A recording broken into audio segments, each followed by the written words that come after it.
Meron po bang bashers online? Meron bang bashers ang Cool Pals? Kasi parang nakakatawa lang kayo all the way talaga eh. Siyempre, meron. Ano yung pinaka sa tingin mong na-offend din kayo na nang bash sa inyo? Meron po ba? Meron. Okay, kay Roger. din. Kay Roger malala. Bakit? Umiyak si Roger eh. Oo, yun doon nagsimula yung worth it pa ba to na t-shirt. Meron akong Kasi- shirt na Uy. worth it pa ba to. Munti ka na ako mag-quit na comedy dahil no. paano. Kasi parang, sabi ko parang worth it pa ba to? Parang ayoko na. Parang, yan. Oh no, totoo? Hindi ka nagjo-joke? Hindi, totoo, umiyak siya. Meron kasi akong nasabi na na tawag to, na medyo below Joke. the belt. Joke na, Oh, baguhan na kasi. hindi Wait ka, lang po, sa Cool Pals po ito Sa na Cool event. Pals podcast. and then hindi ka, Podcast. hindi ka directive na maganda or, well ako, aminado naman ako. community nyo? Hindi naman ng community. Basta pag na-post lang kasi sa Reddit, minsan nagbo-blow up yung Sa Reddit. Sa Reddit yan eh.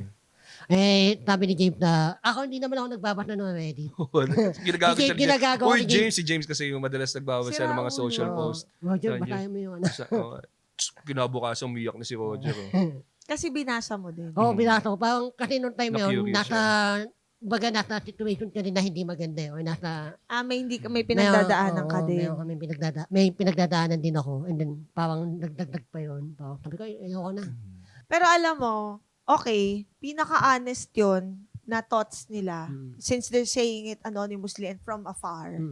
And you may never meet them. Pero it doesn't mean it's right. Oo. And Oo, it yun. is correct. Like, hindi right lang, pero correct. Kasi Oo. minsan, ito yung sinasabi na observe namin ganito, ganyan. May mga technical na sinasabi. Pero hindi nila alam kung bakit ganon. Oo. Bakit naging ganon. Oo. Also, hindi nyo naintindihan kasi itong part lang pinanood nyo eh. Oo. Hindi nyo nakuha yung pulse ng buong show. Kasi you didn't watch it from the start. You just watched a portion of it. Oo. Na ganyan ang taas Clip agad lang, yung nakita nyo. oo. Kaya you have to nitpick yung yung mga sinasabi nila. Ha? Anong pick? Isalain mo. Anong Ay, pick na naman pinapadala mo? Ano? Nitpick. Ano? Yung pinapadala mo. Pati yung sound guy na ano. Naginig ako. Sabi niya, ano yun? Nip slip? Nip slip? Hindi, Akala ko nip slip. Nagugulan lang yung mga tao, Di Roger. ba pipicturean mo yun? Tititin mo. Ano ba? Nitpick. Neat pick pala yun. Di ba? Neat pick. Oo, nakaka-open talaga yan. Kumakawat na iso. Eh, kasalanan nyo, nag-guess kay Ngongo, tapos ngayon, problema kayo sa mga sinasabi niya. Di ba May caption naman to, di ba? pinapaliwanag niyo pa eh. Pinapaliwanag pa doon, oh. Ganito, yung pipicturean mo, tititin mo, nitpick. Neat pick yan. Neat pick. Beep, beep. Neat. Hindi. Lalagyan mo lang. Bago yun, oh. Nahihirapan din ako dyan na kumakapit ako na. Order!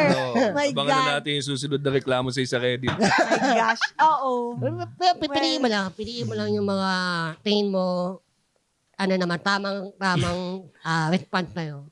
O tamang feedback sa'yo. It's comforting to hear it from you guys. Kasi kayo lalaki kayo. Pero Hindi natin nasasaktan alam. din. Oo. Hindi natin alam. Pero lalaki kayo biologically. Kasi lalo na siguro yung mga keki, mga babaeng keki. Alam mo yon. Kasi totoo yung na-feel mo nung sinabi mo yung worth it pa ba to. Minsan isipin mo siya eh. Ano bang nabibigay sa akin ito? Mas marami ba akong advantages kesa disadvantages? Pero ang ganda na you survived. And you're still here. Totoo. Tama na!